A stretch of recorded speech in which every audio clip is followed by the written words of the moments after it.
Hi, I'm Dwayne Vance. I'm an attorney in Park City, Utah, and I'm running for the U.S. Congress in Utah's 1st Congressional District.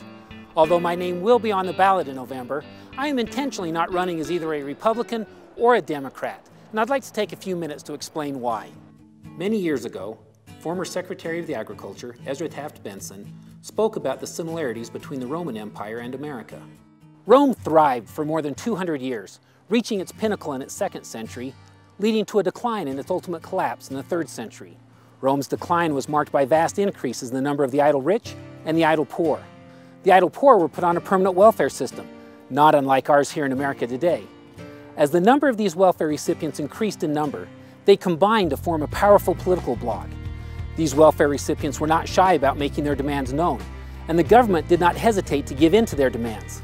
Would-be emperors actively courted the support of these welfare recipients. The great middle class, Rome's strength then, as ours is now, was taxed more and more to support a bureaucracy that kept growing larger and more powerful. The government engaged in deficit spending.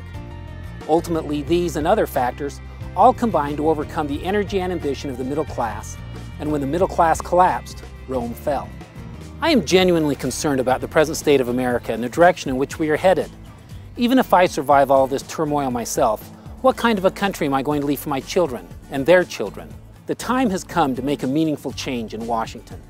Unfortunately, the Republicans and the Democrats have become a substantial part of the problem rather than making a meaningful contribution to a solution. A Republican-controlled Congress gave us the Patriot Act and related legislation, and now we are faced with unprecedented domestic spying, invasions of our privacy, and the loss of liberties and freedoms that our government is supposed to be protecting. A Democratic-controlled Congress gave us Obamacare, and unchecked proliferation of federal bureaucracy and social welfare programs. Whenever George W. Bush asked to increase the national debt ceiling, as a general rule, Republicans voted in favor of it and Democrats opposed it. Similarly, whenever Barack Obama is asked to raise the national debt ceiling, as a general rule, Democrats have voted in favor of it and Republicans have opposed it. When it comes to increasing our national debt, it is either a good idea or it is a bad idea. And it shouldn't matter which political party's in power asking that it be done. In his farewell address, George Washington warned of the potential dangers of powerful political parties battling back and forth for control of the government. He observed that although these political parties, and I quote, may now and then answer popular ends, they are likely in the course of time and things to become potent engines by which cunning, ambitious, and unprincipled men will be enabled to subvert the power of the people and to usurp for themselves the reins of government. End quote. That is precisely the predicament in which we find ourselves today.